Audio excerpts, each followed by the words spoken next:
পর্যটক ভাই বোনেরা, আপনারা আমার যে ভিডিওটি দেখছেন সেটি বাংলাদেশের সর্বদক্ষিণে সমুদ্রের কোল ঘেঁষে অবস্থিত পটুয়াখালী উপজেলা রাঙ্গাবালী উপজেলার মৌডবি ইউনিয়ন পরিষদে অবস্থিত জাহাজমারা সমুদ্র সৈকত।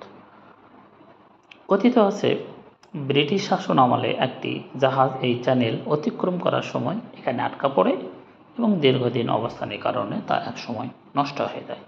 স্থানীয় ভাষায় যেটাকে মারা যাওয়া বলে। সেই থেকেই এই সৈকতের নাম হয় জাহাজমারা সমুদ্র সৈকত।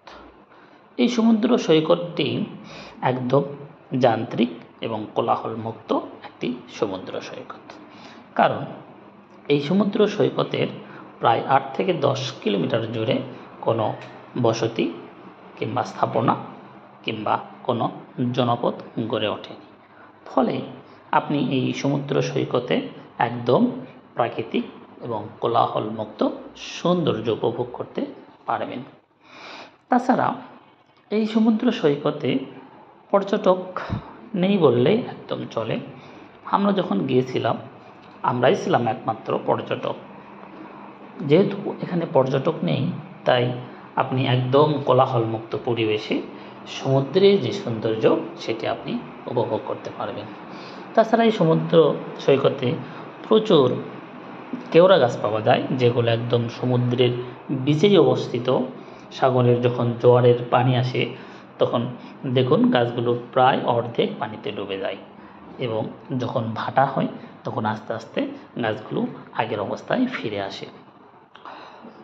এই সমুদ্র সৈকতের এক পাশে রয়েছে বিস্তীর্ণ বনভূমি, অন্য পাশে সাগর।